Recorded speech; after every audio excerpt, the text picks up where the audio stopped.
저기요, 물 좀 갈아주세요. 지수가 천천히 고개를 들었습니다. 그 말은 분명 자기에게 향한 것이었습니다. 식당 안쪽 룸 앞, 직원과 잠깐 이야기를 나누고 돌아서던 순간이었습니다. 동창의 장소를 직접 한번 둘러보고 예약된 룸 상태가 괜찮은지 확인하던 참이었는데 뒤에서 들려온 목소리는 너무도 자연스럽게 사람을 아래로 두고 있었습니다. 못 들으셨어요? 여기 물잔 비었잖아요. 지수는 눈앞의 여자를 가만히 바라봤습니다. 15년 만에 보는 동창, 미란이었습니다.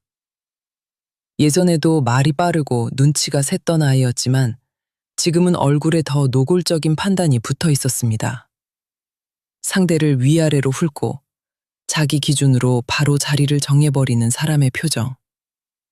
지수는 잠시 자기 차림을 내려다봤습니다. 검은색 단정한 바지, 베이지색 셔츠, 그 위에 걸친 어두운 자켓. 화려하지도 명품 티가 나지도 않았습니다. 직원처럼 보일 수는 있겠다고 생각했습니다. 그렇다고 해서 저렇게 말해도 된다는 뜻은 아니었지만 미라는 다시 손가락으로 물잔을 톡 두드렸습니다. 여기 서비스 좀 빨리 봐주세요. 오늘 동창들 모이는 자리라 바쁘단 말이에요. 순간 지수는 웃음이 날 뻔했습니다. 이 식당에 들어선 건물 전체를 가진 사람이 자기였고 오늘 이 동창의 룸도 원하면 그냥 비워둘 수 있는 사람이 자신인데 지금 동창은 자신을 종업원쯤으로 여기고 물잔을 갈라고 하고 있었습니다. 하지만 지수는 굳이 바로 말하지 않았습니다. 직원 불러드릴게요. 그 짧은 말에 미라는 지수를 한 번 더 훑어보더니 피식 웃었습니다. 목소리는 또 되게 차분하시네. 오래 일하셨나 보다. 그 말투에는 이미 사람을 낮춰놓고 보는 습관이 묻어 있었습니다. 지수는 대꾸하지 않고 옆홀 직원을 불렀습니다. 그 순간 미란의 눈빛엔 이상한 만족감이 스쳤습니다. 마치 자기 판단이 맞았다는 듯. 그 짧은 장면이 그날 저녁의 시작이었습니다. 동창들이 하나둘 도착하면서 식당 누마는 금세 시끄러워졌습니다. 반가운 척 웃는 얼굴들, 누가 더 잘 살게 됐는지 은근히 살피는 눈빛들, 오랜만이라는 말 뒤에 숨어있는 비교와 자랑이 자연스럽게 흐르기 시작했습니다. 지수는 룸 한쪽 구석에서 테이블 세팅을 잠깐 확인하고 있었습니다. 원래라면 이런 자리엔 굳이 나오지 않으려 했습니다. 하지만 오래 연락 끊겼던 친구 하나가 이번엔 꼭 얼굴 보자고 몇 번이나 연락했고 식당도 자기 건물 1층에 있는 곳이니 잠깐 얼굴 비추는 정도는 괜찮겠다 싶었습니다. 그런데 분위기는 생각보다 빨리 이상해졌습니다. 어머, 저 사람 아까 그 직원 아니야? 누군가 작은 목소리로 묻자 미란이 아무렇지도 않게 웃으며 말했습니다. 나도 그렇게 생각했어. 근데 좀 나이 있지 않냐? 다른 동창이 고개를 갸웃했습니다. 직원치고는 분위기가 좀 이상한데? 미라는 와인잔을 들며 말했습니다. 아유, 요즘은 매니저급도 저렇게 입잖아. 근데 되게 말투는 조용하더라. 그 말에 몇몇이 따라 웃었습니다. 바로 그때 지수가 룸 안으로 들어왔습니다. 동창 중 하나가 지수를 보더니 바로 말했습니다. 저기요, 우리 여기 사진 찍을 건데 조명 좀 괜찮게 해주세요. 미란도 거들었습니다. 그리고 음식 나오는 속도 조금만 빨리 해달라고 해주세요. 우리 다들 바쁜 사람들이라 오래 있긴 좀 그래요. 지수는 잠시 멈췄습니다. 여기서 바로 정정할 수도 있었습니다. 저 직원 아닙니다. 한마디면 끝날 일이었습니다. 그런데 이상하게 그 말을 하고 싶지 않았습니다. 왜일까? 아마도 사람들은 상대의 진짜 직업이나 가진 것과 상관없이 기본적인 예의를 지켜야 한다고 믿기 때문이었을 겁니다. 지수는 굳이 자신의 자리를 내세워 존중을 받아내고 싶지 않았습니다. 그건 존중이 아니라 계산이니까요. 직원에게 전달해 드릴게요. 지수가 짧게 말하자 미라는 눈썹을 살짝 올렸습니다. 일 잘하시네. 여기 오래 계셨나 보다. 그 말에 루만 여기저기서 웃음이 번졌습니다. 노골적인 조롱은 아니었지만 사람을 자기들보다 아래에 두고 즐기는 웃음이었습니다. 한 동창은 더 노골적이었습니다. 야, 그래도 우리 나이쯤 되면 동창의 자리에 직원이랑 구분은 좀 돼야 되는 거 아냐? 그러게, 너무 자연스럽게 앉아있으니까 헷갈리잖아. 지수는 그 말에도 아무 표정 없이 서 있었습니다. 속에서 무언가 차갑게 내려앉는 기분은 있었지만 굳이 티내지 않았습니다. 이런 종류의 사람들은 누군가가 상처받는 표정을 지을수록 더 편해지기 때문입니다. 지수는 원래 이런 사람이 아니었습니다. 젊을 땐 억울하면 바로 말했고 부당한 대우를 받으면 그 자리에서 고쳐놓으려 했습니다. 하지만 사람이 오래 살다 보면 알게 됩니다. 어떤 말은 바로 되받아치는 것보다 끝까지 듣고 나서 조용히 놓아두는 편이 더 크게 돌아간다는 걸. 지수는 28에 남편과 사별했습니다. 남편이 세상을 떠난 뒤 남은 건 어린 아들 하나와 아직 대출이 끝나지 않은 작은 상가 건물이었습니다. 남편이 살아있을 땐 그냥 평범한 건물 하나였습니다. 1층엔 식당, 2층엔 병원, 위층엔 사무실이 들어와 있었지만 대단히 잘 나가는 곳은 아니었습니다. 남편이 없어진 뒤 모든 게 지수 몫이 됐습니다. 임대료 정산도, 세금도, 관리도, 입주 업장 문제도 전부 혼자 감당해야 했습니다. 처음엔 사람들에게 숱하게 무시당했습니다. 여자 혼자 뭘 알겠냐는 말, 건물 일은 남자가 해야 한다는 눈빛, 남편 없으면 버티기 힘들 거라는 수군거림. 지수는 그걸 하나하나 다 견뎌냈습니다. 직접 새벽에 건물 돌며 누수 체크했고 관리업체 바뀔 때마다 계약서도 다 읽었습니다. 낡은 건물 하나를 지키기 위해, 그리고 어린 아들이 기죽지 않게 살기 위해 버텼습니다. 세월이 흐르면서 건물은 자리를 잡았습니다. 리모델링을 했고 좋은 병원이 들어왔고 상권도 커졌습니다. 이젠 이 일대에서 제법 이름 있는 건물이 되었습니다. 사람들은 종종 사장님 안목이 좋았다고 말했지만 사실 안목이 아니라 버틴 시간이 만든 결과였습니다. 그리고 그 시간 동안 지수는 배웠습니다. 사람은 옷차림보다 태도로 드러난다는 것. 그리고 가장 쉽게 남을 낮추는 사람일수록 정작 자기 바닥이 얇다는 것을. 그래서 지금 동창들이 자신을 종업원 취급하는 이 상황도 묘하게 낯설지 않았습니다. 예전이었다면 억울했을지 모르지만 이제는 그냥 보였습니다. 누가 어떤 사람인지. 식사가 무르익을수록 동창들의 태도는 더 편해졌습니다. 지수를 자기들보다 아래에 두는데 성공했다고 느끼는 사람들 특유의 편안함이었습니다. 미라는 아예 잔을 흔들며 말했습니다. 저기요, 와인 좀 더 주세요. 아, 아니지. 직원분 불러달라 그래야 하나? 루만의 웃음이 또 한 번 번졌습니다. 그때였습니다.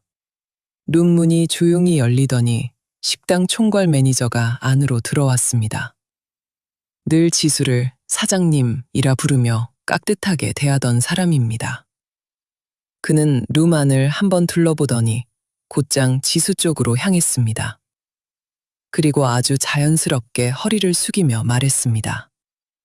사장님, 죄송하지만 위층 병원 원장님께서 잠깐 뵙자고 하십니다. 건물 관련 보고 드릴 내용도 같이 있다고 하셔서요. 순간 룸 안 공기가 멈췄습니다. 미란 손에 들려있던 잔이 허공에서 그대로 굳었습니다. 조금 전까지 웃던 동창들 얼굴에서 웃음이 순식간에 지워졌습니다. 누군가는 아예 입을 벌린 채 지수와 매니저를 번갈아 봤고, 누군가는 자기 귀를 의심하는 얼굴이었습니다. 사장님, 건물 관련 보고, 원장님, 이 세 단어면 충분했습니다. 지수는 아주 익숙한 표정으로 자리에서 일어났습니다. 지금 가면 되나요? 매니저가 공손하게 고개를 숙였습니다. 네, 사장님. 그리고 기사님도 곧 도착하신다고 연락 왔습니다. 그 말을 듣는 순간 미란이 거의 속삭이듯 말했습니다. 사장님? 지수는 매니저에게 짧게 알겠어요 하고 대답한 뒤 그제야 동창들을 천천히 바라봤습니다. 방금 전까지 자신을 종업원쯤으로 여기며 물잔을 바꾸라던 얼굴들이 이제는 전부 서로 다른 종류의 당황으로 굳어 있었습니다. 놀람, 민망함, 첨, 그리고 급하게 태도를 바꾸고 싶은 조바심.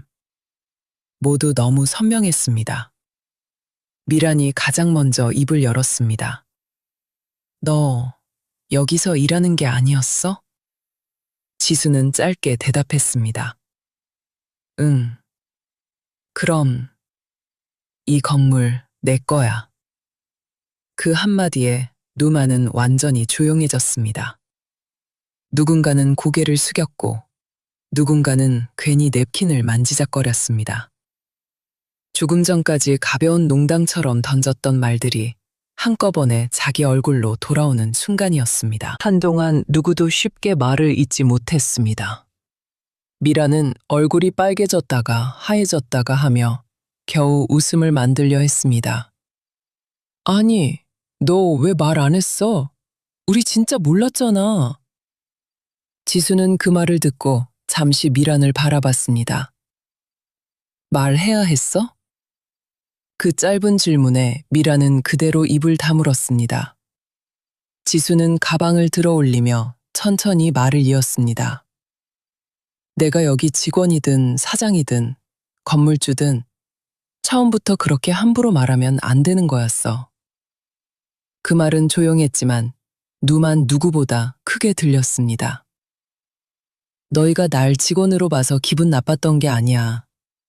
직원이라고 생각한 사람한테도 그렇게 말한다는 게 더 놀라웠지. 누군가 작게 숨을 들이켰습니다. 그제야 다들 문제의 핵심을 알아차린 얼굴이었습니다. 지수를 잘못 봤다는 게 민망한 게 아니라 상대를 낮게 본 순간 태도가 너무 쉽게 변해버렸다는 것. 그게 진짜 부끄러운 일이었습니다.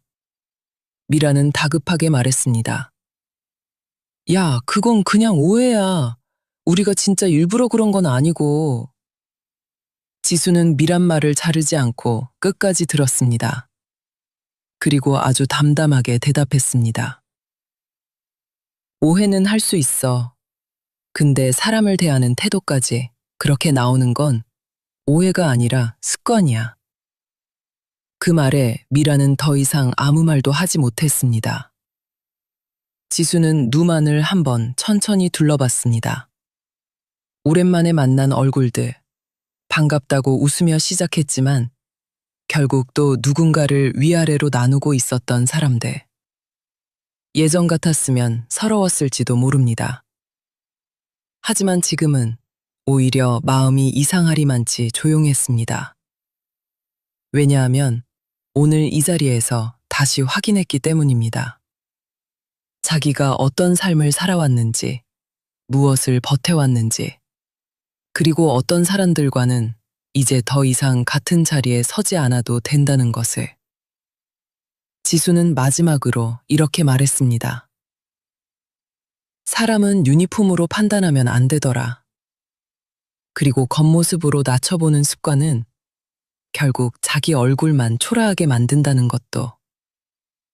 그 말을 남기고 지수는 조용히 룸을 나섰습니다. 문이 닫히기 직전 안쪽은 너무 조용해서 숟가락 하나 움직이는 소리도 들리지 않았습니다. 조금 전까지 웃고 떠들던 자리는 이제 누구도 먼저 시선을 들지 못하는 자리로 바뀌어 있었습니다. 식당 복도를 지나 엘리베이터 앞에 선 지수는 잠시 숨을 골랐습니다. 곧 위층 병원 원장과의 미팅이 있었고 관리팀에서도 보고를 기다리고 있었습니다. 늘 하던 일상으로 다시 돌아갈 뿐이었습니다. 그런데도 마음 한구석이 아주 조금 오래 묵은 먼지를 털어낸 것처럼 가벼웠습니다. 누군가를 눌러서 이긴 게 아니었습니다. 다만 함부로 본 사람들 앞에서 끝까지 자기 자리를 잃지 않았을 뿐이었습니다. 그리고 그날 밤 정말 무너진 건 지수가 아니었습니다. 사람을 옷차림과 분위기로 재단하던 얄팍한 시선들이었습니다. 동창회 장소가 열린 식당에서 지수는 동창들에게 식당 종업원처럼 오해받고 무시당합니다. 동창들은 지수를 아래로 보며 반말과 심부름까지 시키지만 지수는 끝까지 자신이 누군지 드러내지 않습니다. 그러다 식당 총괄 매니저가 들어와 지수를 사장님이라 부르고 알고 보니 지수가 그 식당이 들어선 건물 사장이라는 사실이 밝혀집니다. 갑자기 태도를 바꾸려는 동창들 앞에서 지수는 조용하지만 강한 한마디를 남기고 자리를 떠납니다. 여러분은 어떻게 생각하시나요? 사람을 겉모습이나 옷차림으로 판단하는 순간 드러나는 건 상대의 수준이 아니라 판단하는 사람의 습관일지도 모릅니다. 여러분이라면 이런 상황에서 바로 밝히셨을 것 같나요? 아니면 끝까지 지켜보셨을 것 같나요? 댓글로 여러분 생각도 남겨주세요. 이야기가 마음에 드셨다면 구독과 좋아요, 알림 설정까지 부탁드립니다. 여러분의 응원이 더 통쾌하고 몰입감 있는 이야기로 이어집니다.